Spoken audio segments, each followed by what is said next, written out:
Hey, look who decided to show his face in videos again. Alright, so I feel like this show has my work cut out for me, as in the first 3 episodes are terrible and the last 3 episodes are really good. So it automatically cancels out to be mediocre. But just like everything, it's not that simple, so let me explain why. Beware that there are gonna be some spoilers in this video, so yeah, if you haven't watched the full show, this is your chance to back out. Please come back though, I need the views. Alright, so let's begin with episode 1. Episode 1 of this show is just basically a giant exposition dump. Nothing more than that. It is just the epitome of lazy writing. The characters just keep babbling and babbling. It's just stop, shut the up. It basically tries to tell you every single thing, fucking spoon feeding you, saying everything out at once so that your audience forgives you for having 6 episodes in a show which you want to drag out to a season 2. We're gonna come to the ending. It feels like the creators thought that the audience is so dumb and they just wanted to shove so much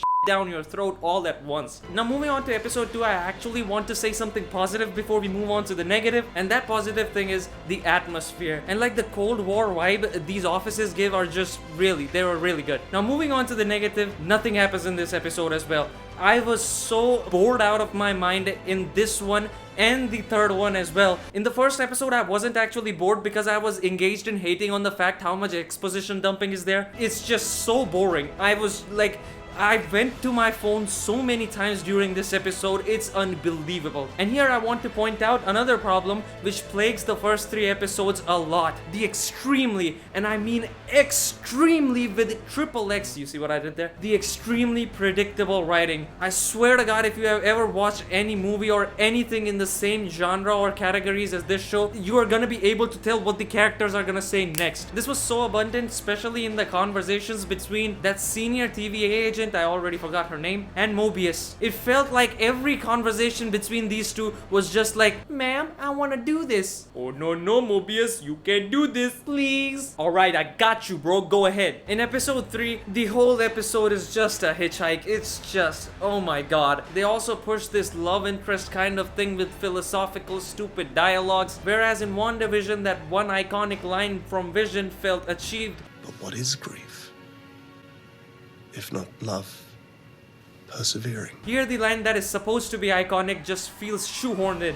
And I can't believe a minority of people were actually pushing this love interest of a Loki with a Loki. Art is subjective, but some parts of it are objective, and objectively, it's just weird that you ship it. But the ending of episode 3 is absolutely incredible in terms of cinematography. And this is where starts to get good. The last section of episode 3 is a one-take scene, and my god, it is so good. Coming to episode 4, it is the best episode of this show, hands down. It is fun, it is thrilling, it is exciting, and it's just so interesting to watch from start to end. There's a sense of urgency and just everything just flows in episode 4, man. And it's the only episode in this entire show that made me wait for the next one. Now, episode 5 is a noticeable step down from episode 4. You get to meet alternate versions of Lokis. There is some false advertising here which I'm not gonna go in depth with. It's just a staple for Marvel now. Also, the episode feels a little bit stretched out to meet that runtime threshold. Now, one thing I want to mention is the Easter eggs and references in this episode were really good. Also, Alligator Loki and Classic Loki stole the show. Classic Loki, especially in the ending of the episode. The ending of the episode is epic, though there is this one power of love thing going on which was really stupid in my opinion. But overall, it was still kind of good. Now, episode 6 on the other hand was also really good. You've finally witnessed this journey. You're finally about to find out who's behind the TVA. It is the One Who Remains. The guy is actually kind of likable, and you learn more about why the TVA was formed, what's the One Who Remains powers and his purpose here. It feels like an incredibly satisfying payoff where all this crazy is happening with the multiverse and the timelines now, until the very end of the episode where it just becomes half-assed. When Sylvie kills the One Who Remains and multiple branches start to pop up, the show should have ended right there and then. But no, you have to add a shoehorned in twist that is so clearly just for shock purposes and setting up another season. Now, no hate against you if you're excited that this show is getting a season 2, but my god, it just didn't need one. There could have been like 3 more episodes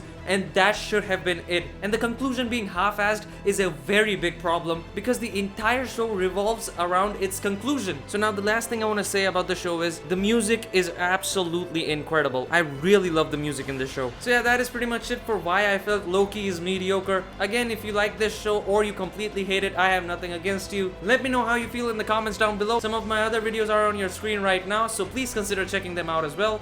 Like, share, subscribe, and I'll see you next time. Bye bye everyone.